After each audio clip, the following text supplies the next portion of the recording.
Hello, everyone. I'm Chris Goodwin with the Mississippi Department of Archives and History.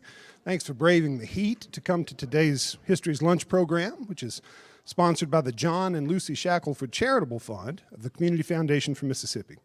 We're in our home, the Craig H. Nielsen Auditorium in the Museum of Mississippi History and Mississippi Civil Rights Museum, and we're streaming live on both Facebook and YouTube, where those videos are available to watch anytime afterward. And if you've not already done so, please silence your cell phone.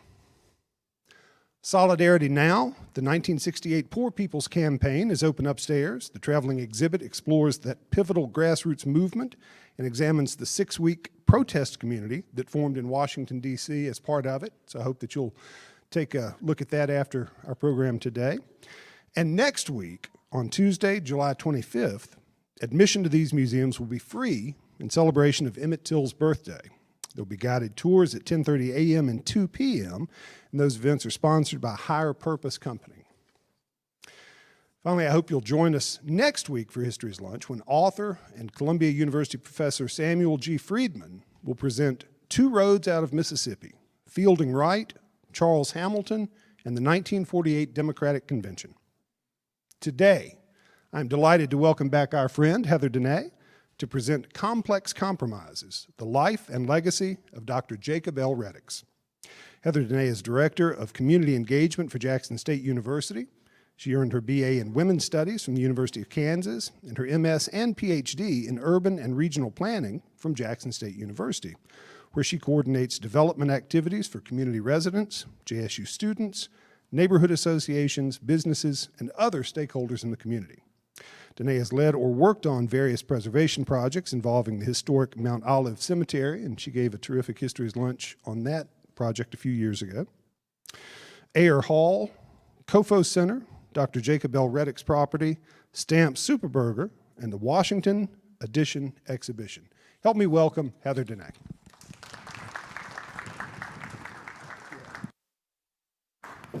Thank you so much. Good afternoon, everyone. Let's give it up for Chris. Chris does an amazing job. I watch virtually every Wednesday, and Chris is just an outstanding person, and he does an amazing job with the History is Lunch. I am Heather Denne, and I'm glad to be here today, and I'm going to go ahead and get started on the presentation. So first, I want to figure out how to work the clicker. Uh-oh, do I turn it on? You like to pull one on our old friends. Thank you so much, Chris.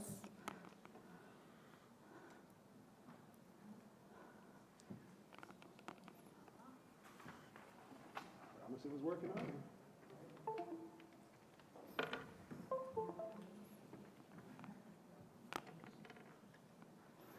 you. Maybe we can manually. Well, that's working. Get somebody out here to figure it out. Okay, well, I will my second slide is just an invitation to the Washington Edition exhibition, which is next Friday, July 28th. And that's just some of the work that we do in the community. As Chris stated, we are working on some preservation projects on campus. We're putting a new roof on Ayer Hall. We're putting new HVAC systems in the Kofo complex. And of course, all the preservation work that we're doing at historic Mount Olive Cemetery. We also operate and own the JSU Blackburn Learning Garden, and we host biannual crop drop events at the university. So our main goal here in community engagement, though, is to bring resources to the community.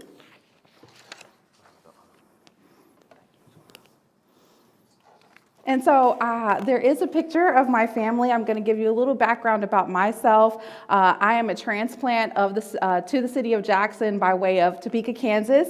And I came here to pursue my master's and PhD at Jackson State University. And I have my son that came with me. He was 4 years old at the time. And he recently graduated from Jackson Public Schools. And he got a full ride to Tougaloo and will be starting in the fall. My father also moved here with me 2 years later. He passed away in October, but he always supported my project. So if he was here, he'd be sitting in the audience with you today. And then, of course, my husband, who I met in 2010. We met on the campus of Jackson State. We got married in 2020 and subsequently had a baby. We had a baby Carter. So yes, I have an 18-year-old and a 2-year-old. I say all that to say that I am not the expert on Dr. Jacob L. Reddix. There are people in this room specifically Dr. Ivory Phillips, Dr. Hilliard Lackey, and others who were students under his tenure. And also his family members could also speak eloquently and more justly to Dr. Jacob L. Reddix's life and legacy. So I hope with this presentation that I do the family justice. I have broken my presentation down into 3 different subject matters, that being JSU legacy, and then we'll go to the family legacy, and then we'll talk about the retirement home. So just to give you an overview, President Reddix was president from 1940 to 1967. He was the longest running president at Jackson State. This is my family here. Aren't they beautiful? He was the longest running president, and he actually transitioned the university from privately owned to publicly owned. We originally was owned by the American Baptist Home Mission Society, and in 1940 we transitioned to publicly owned by the state of Mississippi. So just to give you a little background on the context of where President Reddix was when he came here in 1940. What he said was the buildings were run down, virtually all had been constructed poorly and were over 40 years old. The streets were unpaved throughout the entire Black community within the mile of the college. And so when we're talking about transitioning from privately owned to publicly owned, what we're really talking about is resources and sustainability. And in order for us to be able to sustain ourselves, we really did have to transition primarily because there was a lack of resources. So President Reddix arrives here in 1940, and he is a visionary. And so he starts working his channels, and he obviously saw that there was a need for health care. And so by 1943, he was able to secure $40,000 and erected the second hospital in the state of Mississippi for African Americans. And so I used his book, Voice Crying in the Wilderness, obviously as a source, but he does not specifically talk about his vision for healthcare. All we can do is ask questions about that time period and ask, why was a hospital so important? But he got it done, and this is an image of a live birth happening out of that hospital. If you talk to many community residents and people just around, they will tell you that they were born in this hospital and they remember this place. This is a picture of the female ward, and this is another picture of the Zachary T. Hubert Health Center. But it merely was a hospital, not only for our students, our faculty, our staff, but also the community at large. And so again, healthcare and access to healthcare is an important component that I believe that President Reddix knew he needed in order to have a sustainable campus, but also a successful student body and make sure that they were healthy. This building right here has an interesting story around it. This is the Just Hall of Science, built in 1954 at a cost of $356,000. And so I'm going to set the stage. There was a report that came out in 1957 from the State Times report, and it states as follows. The Jackson College Observatory is obviously new, obviously freshly painted, situated as it is on the campus of a spanking new Negro college. It doubtlessly impresses visitors with the effort to which Mississippians have gone to further Negro education. The only trouble is there's no telescope in the Jackson College dome. The dome just stares vacantly southward. For all practical purposes, a silo would be more valuable.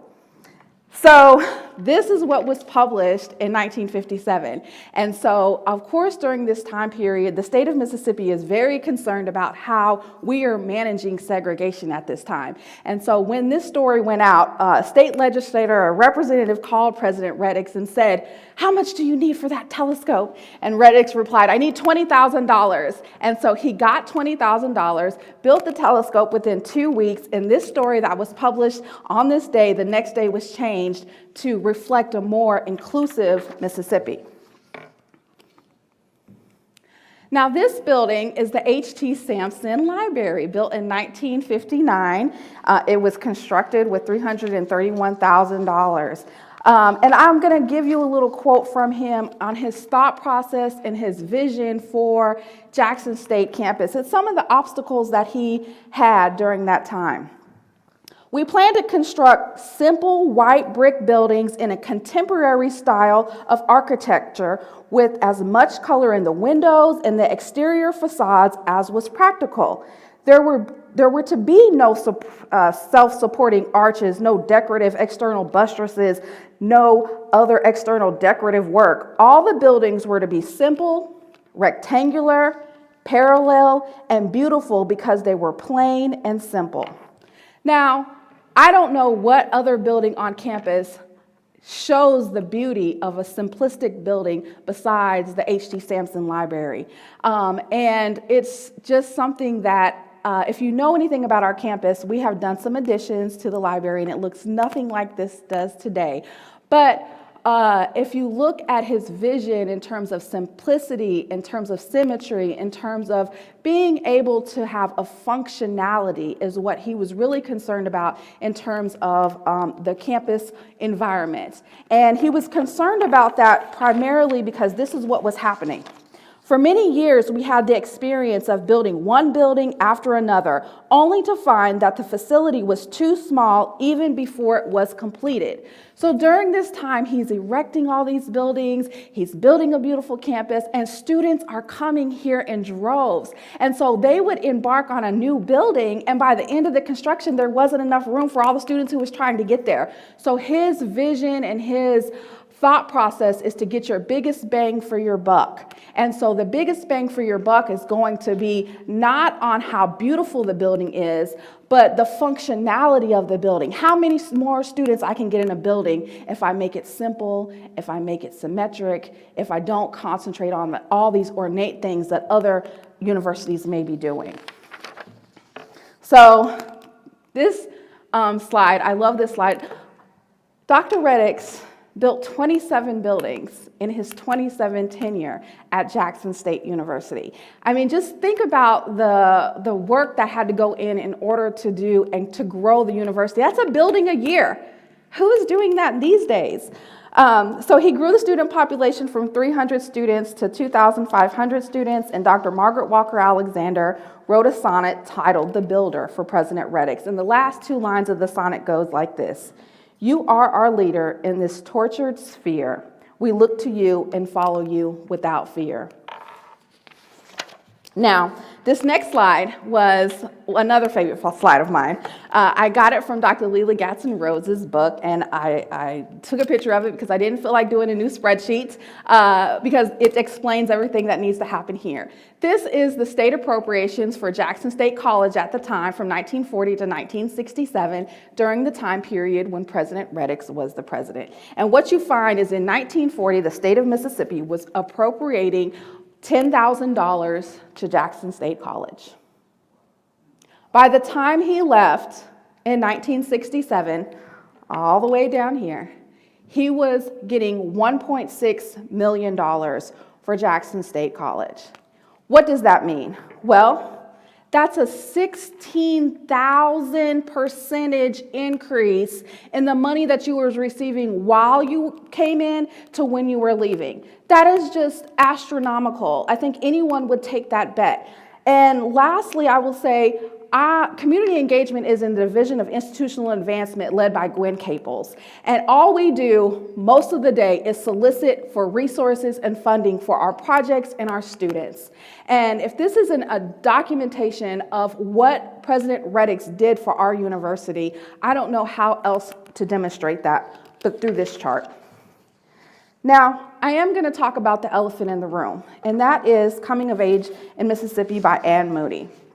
Now, with this book, I tried to decide, do I put a quote up from Anne Moody? And ultimately, I decided no. I don't feel like a quote from her book adequately represents President Reddix. But I will tell you about the interaction that she had with Dr. Reddix in her novel. And what she says is that when Medgar Evers was assassinated, her and a colleague came on campus and was asking the students to protest. And she encountered Dr. Reddix, and he told her to leave and that we do not protest here on our campus.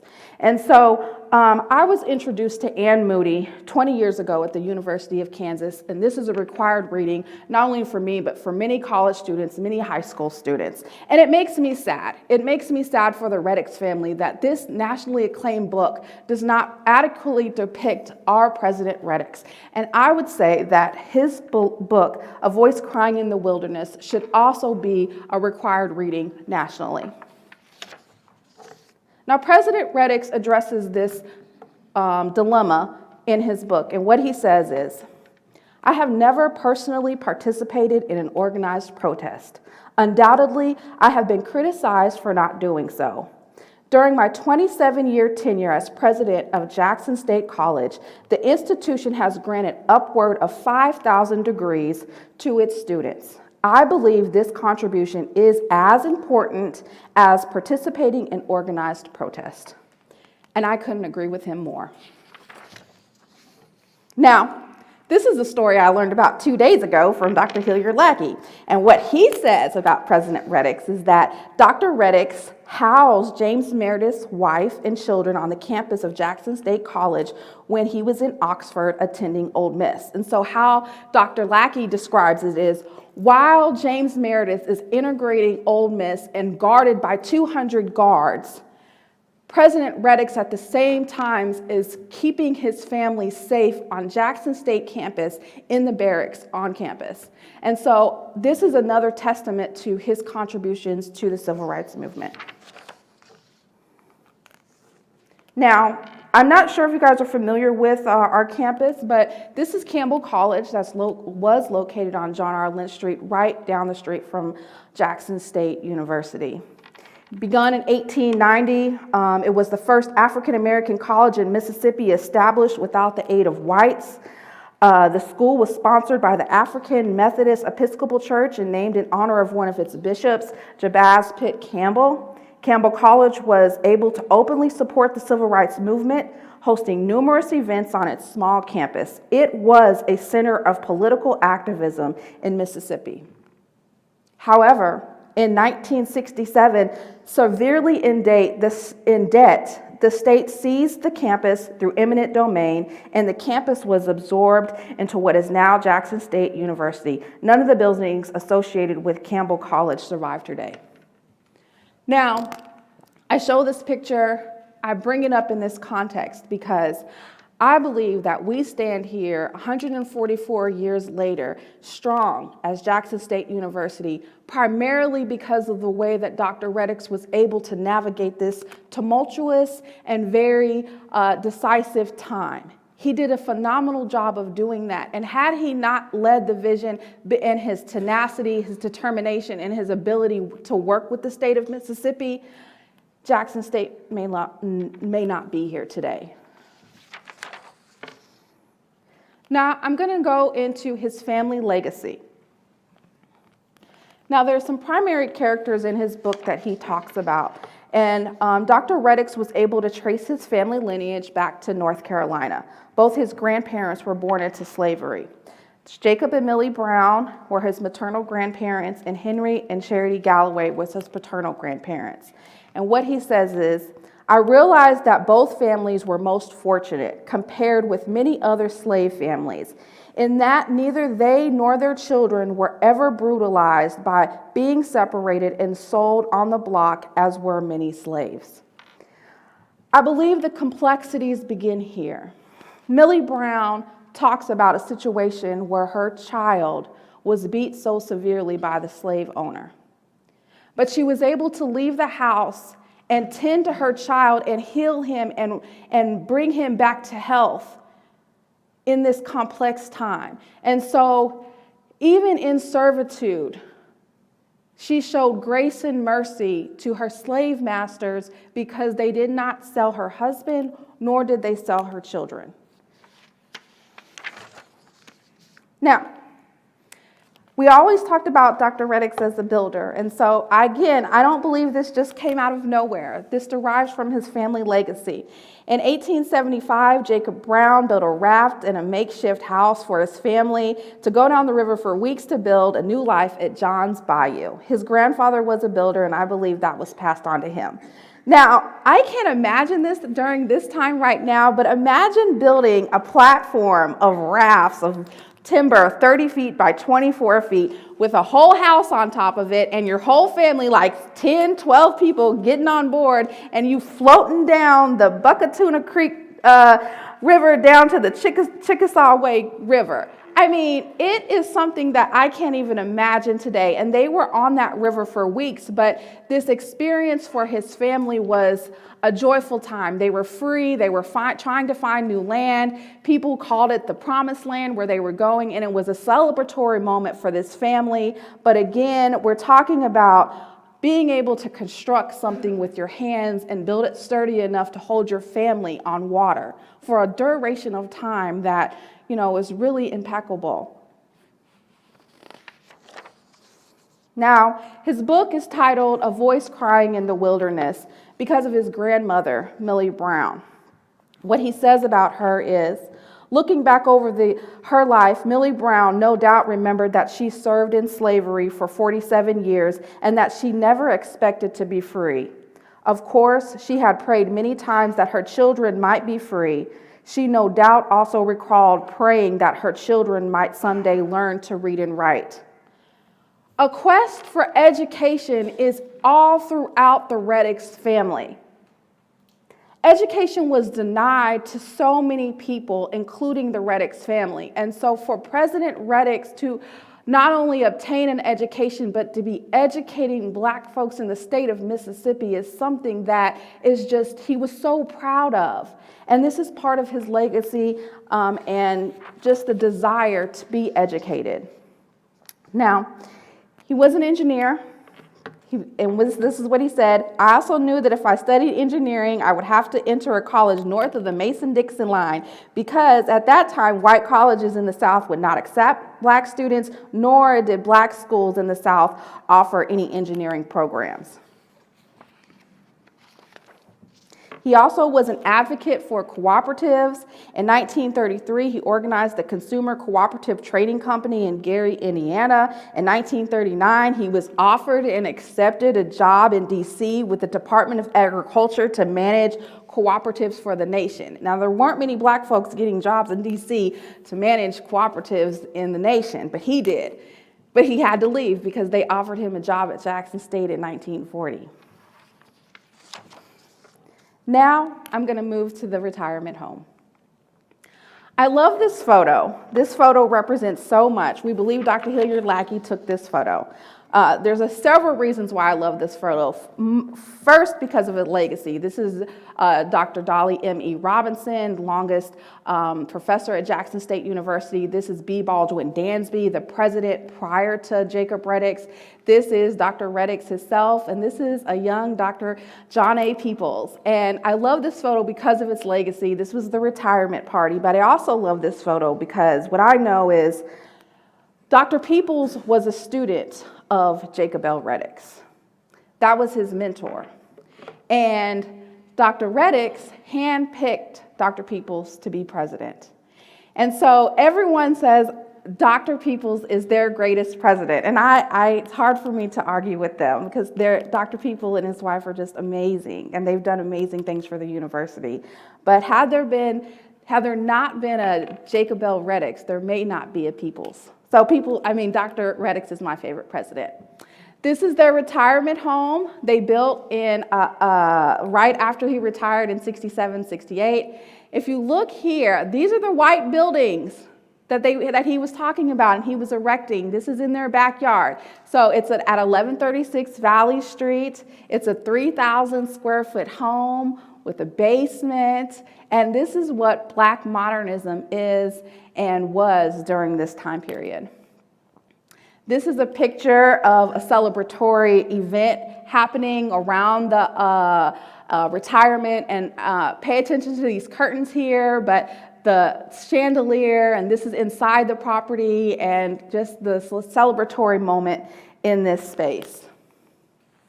Now, I didn't talk much about Daisy. Daisy was his wife, and President Reddix didn't get to enjoy retirement as he had hoped. He died 6 years later in 73.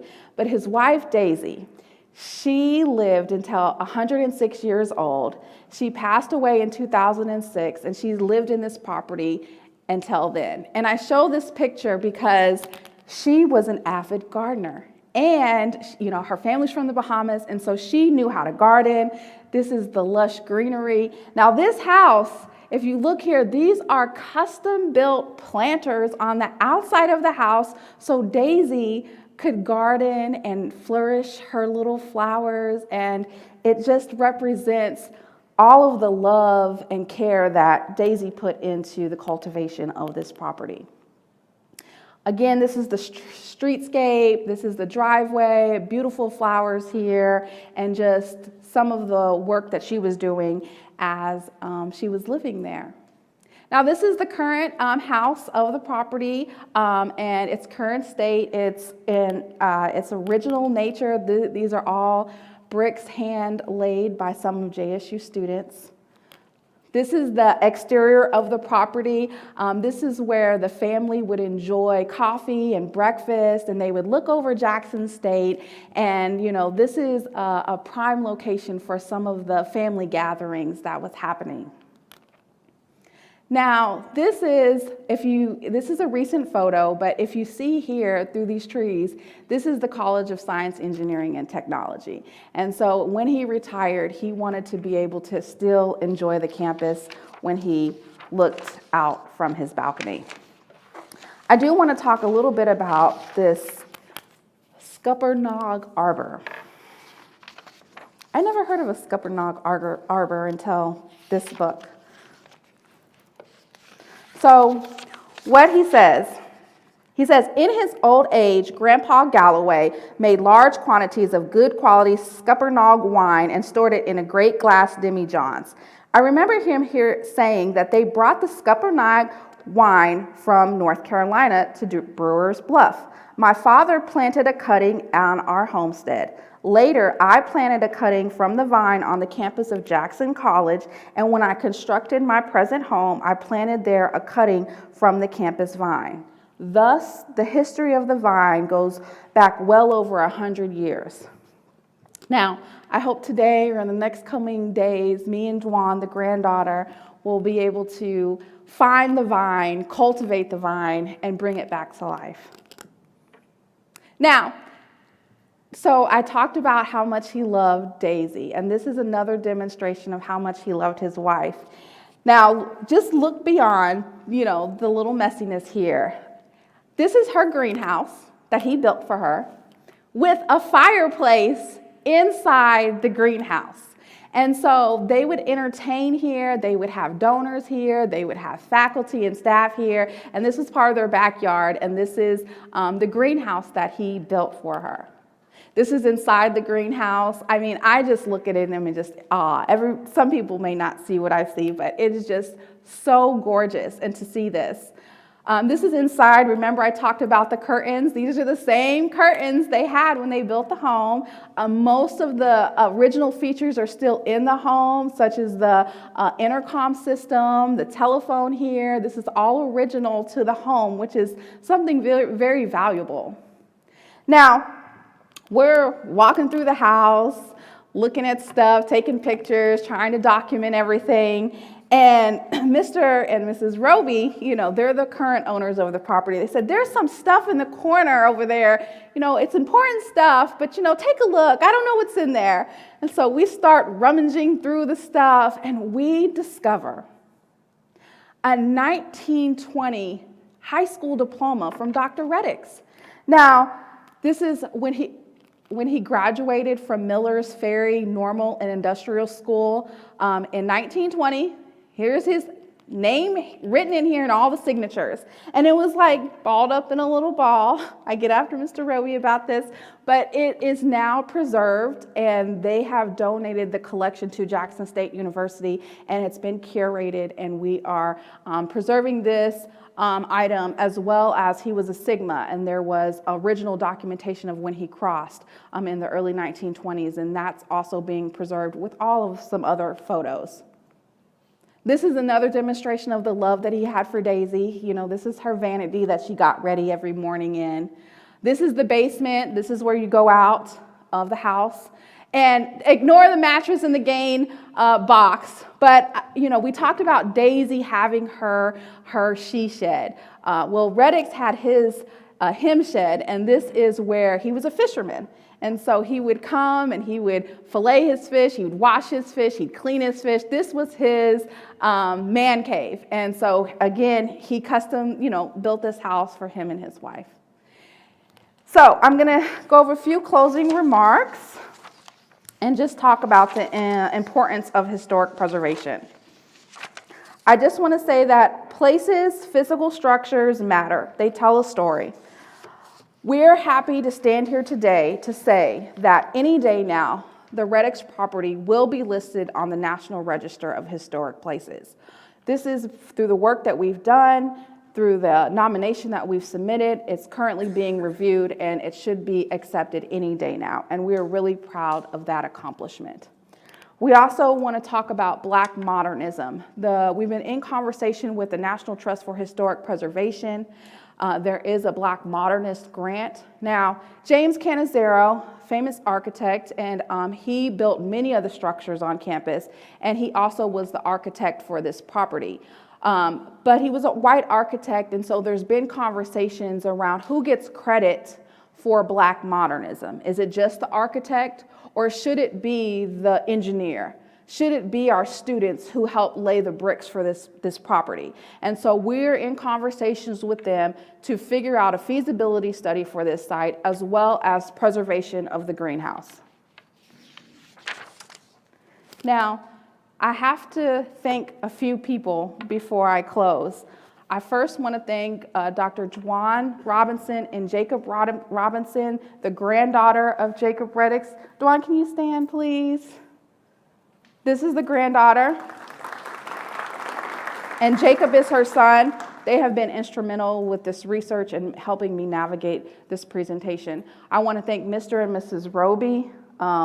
They acquired the property from the Reddixes because they felt it was important and there was just value in it, but they just didn't know how to navigate the historic preservation gauntlet.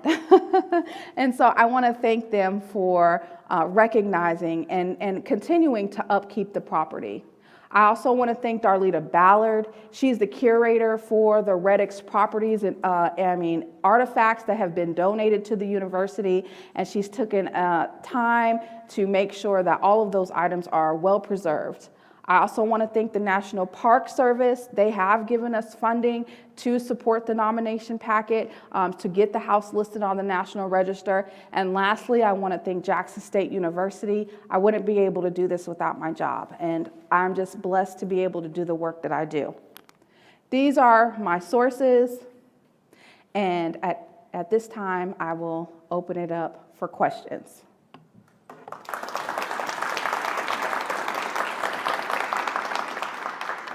If anyone has a question, raise your hand. I'll bring the microphone to you. First off, that was a very fine presentation.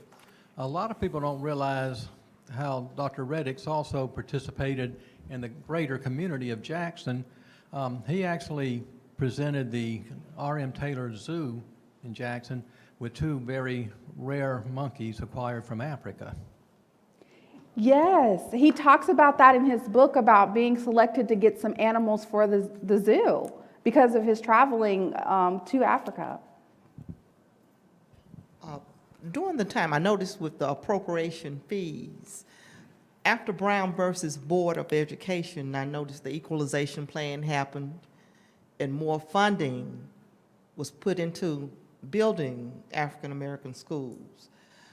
Did you find, because I saw the numbers increased after Brown versus Board astronomically on the chart. Did you see that to be the same as Alcorn and Valley as well? Because we know it happened with schools, public schools throughout the South. Thank you. Well, I think more research to be done. I didn't look specifically at the state appropriations for those HBCUs, and honestly, you know, I was really concerned about the first 3 years. He built a hospital, and before you can build a hospital, you got to think about building a hospital and have a plan to build a hospital. And so for him to be able to have those resources and say, hey, I need some money for a hospital, and get that money and erect it, to me, that was the stepping stone to get to the 1.6 million.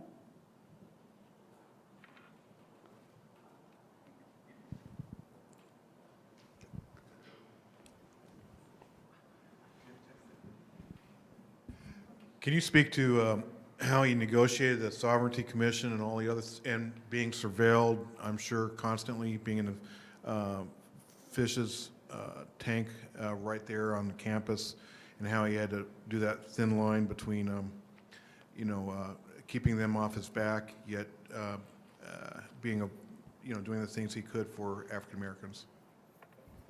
So I would direct really those questions to the people who lived it. I didn't live that experience, and there are testimonials that can speak directly to the way the campus felt and the feelings during that time period. I know it's very complex, and I know it wasn't easy, and I know people criticize him, but there has to be a compromise. And I believe Reddix saw the long-term vision in education. And, I didn't talk about this, but our name changed, Jackson State College and Jackson State University and Negro College for teachers. It changed like 3 or 4 different times under his administration.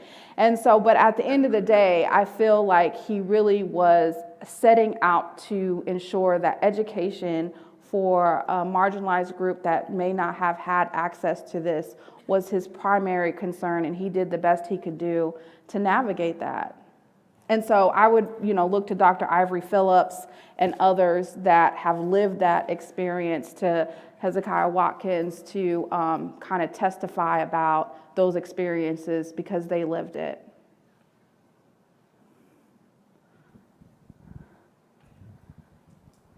I'm not sure when in 1967 he retired, but that was also the spring in which Benjamin Brown was shot and killed on the campus, and he was, of course, retired, but still living when Gibbs and Graves were shot in 1971.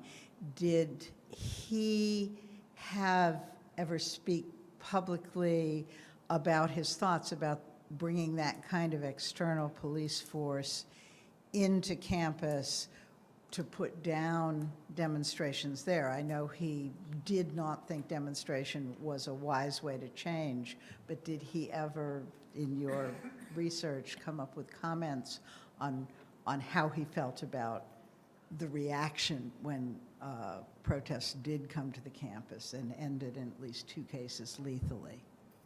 So I had similar questions, and I asked Dr. Lackey those hard questions. And what Dr. Lackey said was, it's Dr. Peoples wasn't progressive. Dr. Peoples wanted equality. And so it wasn't, and when you see this change in administration, it wasn't from this docile person to this progressive person. It was just a transition to say, hey, we want equal stuff for our students, and this is one approach to getting those things. And as a result, there were some tragedies, very, very tragic tragedies on our campus, off of our campus, but I don't recall him specifically speaking about his reaction, but my questions were around Dr. Peoples and how he navigated that situation. And that's what Dr. Lackey was saying, is that, Dr. Peoples really wanted equality. We have a question from the live stream. What's the vision for the use of the house in a preserved condition? Well, there's ongoing conversations. I always try and find resources. Again, I'm trying to work with I am working with the National Trust for Historic Preservation. They came down a couple of months ago, toured the property. They saw my vision for the site. We don't know. We don't really know what it's going to be. A collaboration. It has to be a willingness to work with the current property owners and figure out what do we do with this space. Is it a museum? Is it a place where we house people? Is it a event space? Is it, a place to talk about this narration? Because Dr. Reddix is not the only person who navigated this tumultuous time. And so there's other stories out there that could be a place where we tell those stories. We don't know, but we've asked for a feasibility study to figure out what the plan is that could be with Jackson State. And if we can get resources around that, as well as starting with the preservation of the greenhouse, that would be a first step in the right direction. And getting on the National Register of Historic Places is definitely the very bare minimum to make sure that this story is told for generations to come. Heather, what sort of photographic documentation do you have of the interior of the house during the years that the Reddixes lived there? Well, I'm going to rely heavily on the family for that. I have what we have displayed here, especially of the outside of the property and the picture that was the presentation. We're going to have to do a little bit more digging and find out all those photos. But what I can tell you is this house remains some of the most original features of the home is still there today. I mean, the curtains are still the same curtains, which means there hasn't been a lot of change, which is great in terms of preservation and telling the narration and moving this forward in that vein. Hi, thank you so much for your presentation. I was just curious when you brought up Coming of Age of Mississippi with Ann Moody, did you also look at other students who also voiced some of their experiences, such as the Ladner sisters who have their oral histories up, where they do talk about sort of Reddix, as well as Margaret Walker's journals too, where she talks about Reddix as a president as well? No, I didn't go that far. I know there has been some narration around other HBCUs in the South who had to follow similar patterns in terms of working with the state government to ensure that they were sustainable and were around. But definitely, I think that is an aspect that should be pursued and understood and talked to about those other oral histories and testimonials that are out there. And so, yeah.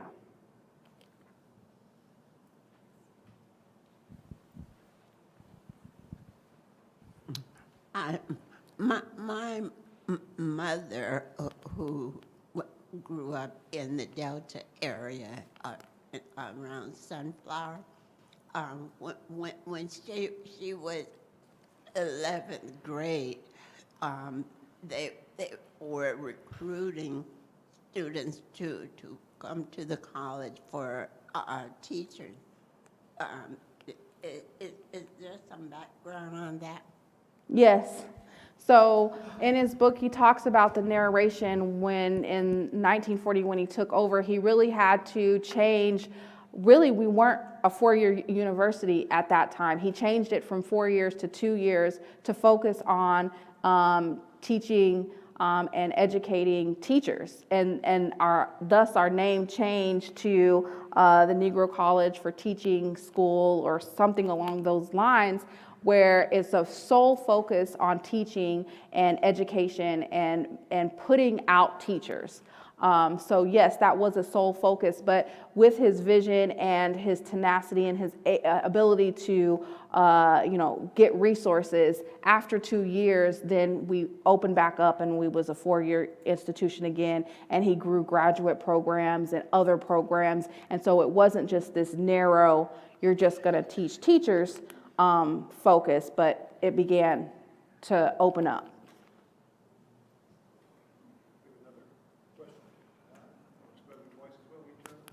We have another question from the live stream. What is the allocation for JSU now, and how many students does JSU have? Well, we're roughly around 7,000 students, and I think this past year there was a $8 million allocation from the state of Mississippi. And if I'm wrong about that, my boss will correct me. Thank you so much, Gwen. So could you kind of explain why the increase of resources between his tenure? Is it because he played ball well with the state and quelled protests at the school? Is it because he did a great job at recruiting and getting students there? Or is it like a little bit of both? Can you speak to like the why the sudden increase, especially after, Brown v. Board or whatever? Yeah. Well, I'm just going to quote Dr. Lackey. You know, we had a similar conversation. Really, it was like they viewed Jackson State or Jackson College as out of the way, out of sight, out of mind. And they didn't, view us as, a competitor to other schools. And so as long as we were, doing what we were doing, building our buildings, taking care of our students, because there's a great need. I mean, a huge need. And so they understood that. They understood that there was a need to educate Black folks. And so that's, Dr. Lackey says, as long as you were out of sight, out of mind, President Reddix was able to, ask for what he needed, have his vision. He got 27 buildings built, in his tenure. And so his vision is really making, sustainability, building a campus that you can house all these students. You grow your student population exponentially. Where are you going to house them? Where are you going to have these classes at? All of those things is what he is trying to make sure that after he leaves, that Jackson State is still here around. And that's, how he was able to navigate it. And I think after Brown v. Board, during this, the civil rights era, the equality starts happening. And if we get to 10,000 students, maybe we can get to 20,000 students. Maybe we can get to 30,000 students. And at that point, we start competing with some other universities. And I don't necessarily know if that's something that, is a good thing or a bad thing. It's just kind of how he navigated it. I hope that helps.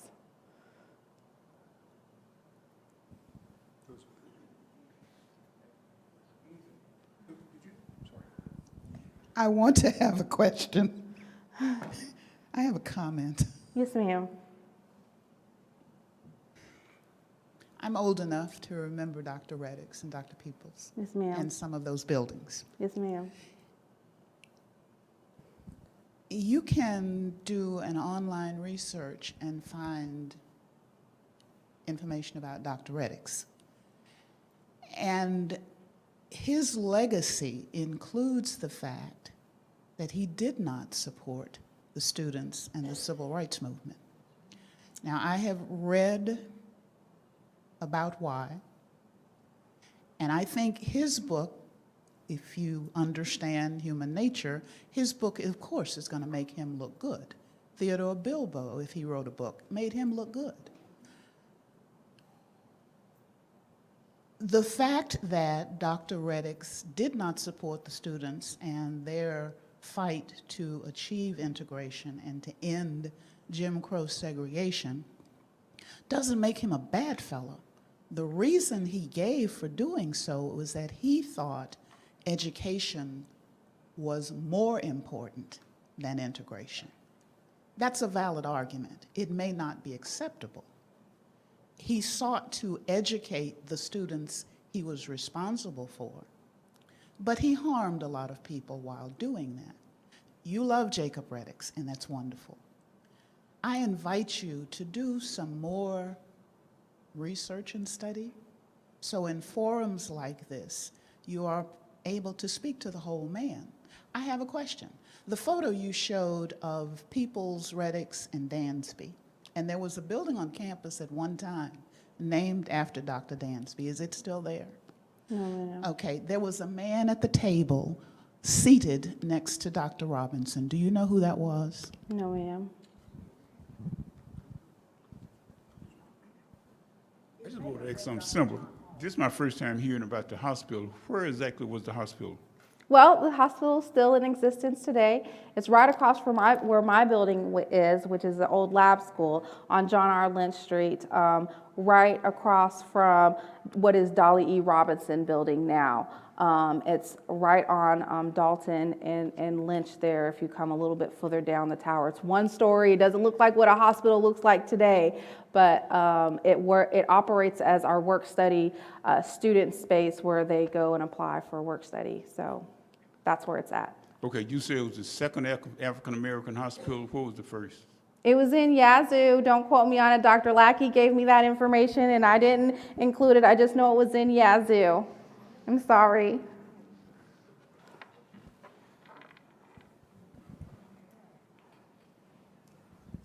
Thank you for your presentation. I have a question. I'm kind of fresh out of Jackson State, but Dr. Reddix, did he have anything to do with the current president's house that's on campus? I don't believe so. I think that was after. Now there was 2 other presidents' houses on campus that no longer exists. There was one on Lynch Street. It was a beautiful Victorian 2-story, gorgeous property. It's in Dr. Leela Gatson-Rose's book. And then there was another property also on campus. Those structures no longer exist. And I think the property you're referencing was built maybe, in the 80s or so after he's been retired. Any other questions? A reminder to everyone that the Sovereignty Commission files are available online. You can look those up from your phone, from your computer, anywhere, if anybody who does want to see what's there. Thank you all for being here today. I hope that we'll see you next week for the free day. I hope that you'll take the opportunity to go upstairs and check out the exhibit on the 2nd floor while you're here, and then come back next week when Sam Friedman will talk about the really fascinating inner developments there of the 1948 Democratic Convention. For today, help me thank Heather